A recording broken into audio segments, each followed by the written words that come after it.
Good morning again, folks, from the lunatic asylum called Ireland, the whole island. It seems I've been piecing together some pieces and bits from the reports about the alleged perpetrators of the dreadful murder of Aisling Murphy, which have been in the headlines and you won't have missed of late. The police have charged five associates of Joseph Puska, the alleged murderer, with uh, what do they call it? The course of justice being uh, attempted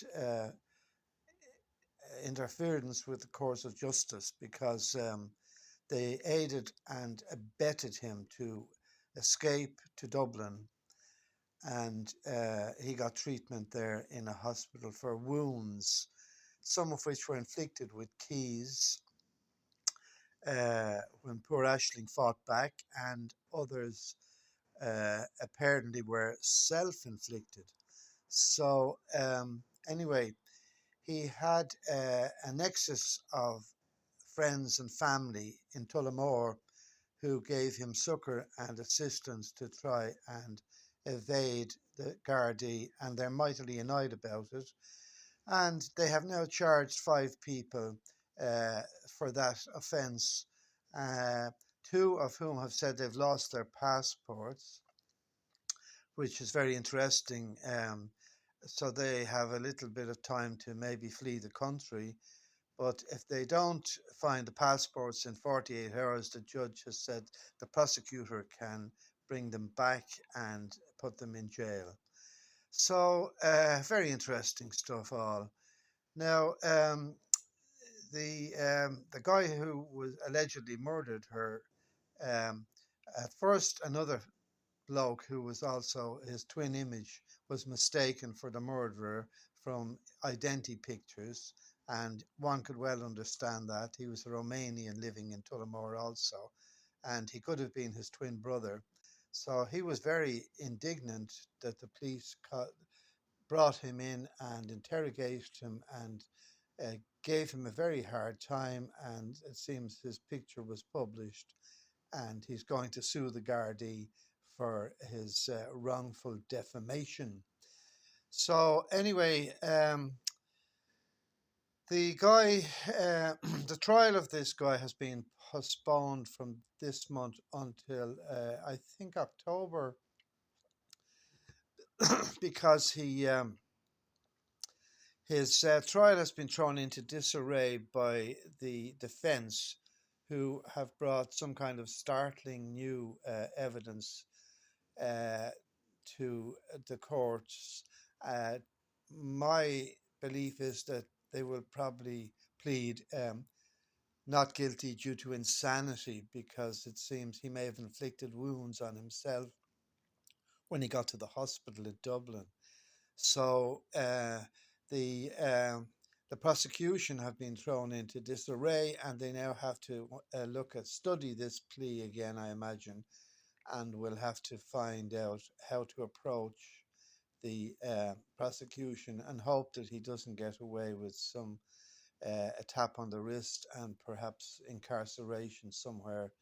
I don't know if there is any prison left in Ireland for the criminally insane, but they tend to get out a lot quicker than people who have been deemed sane and and who have been charged and found guilty of serious crimes such as this horrible murder which shocked the nation.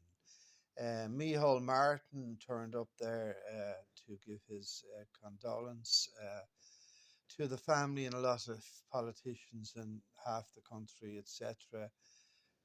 However, Micheál Martin also defended very recently in the European Parliament the arrival of people like this guy from Eastern Europe. He and his nexus of friends and family have been living in Ireland in in council houses and receiving payments, unemployment, whatever, probably disability, I don't know. But they've been living for a long number of years here. So it's all coming to a head now. And I have a little video from the European Parliament, which I also want to show you now, where Micheál Martin was taken to task by a politician whose country has already been through this kind of thing and knows what it's all about.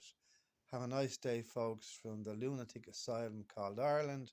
Visit my website, the deadliest ever Irish coalition government, or soldiersofdestiny.org, two Facebook sites. Thanks, folks. Bye.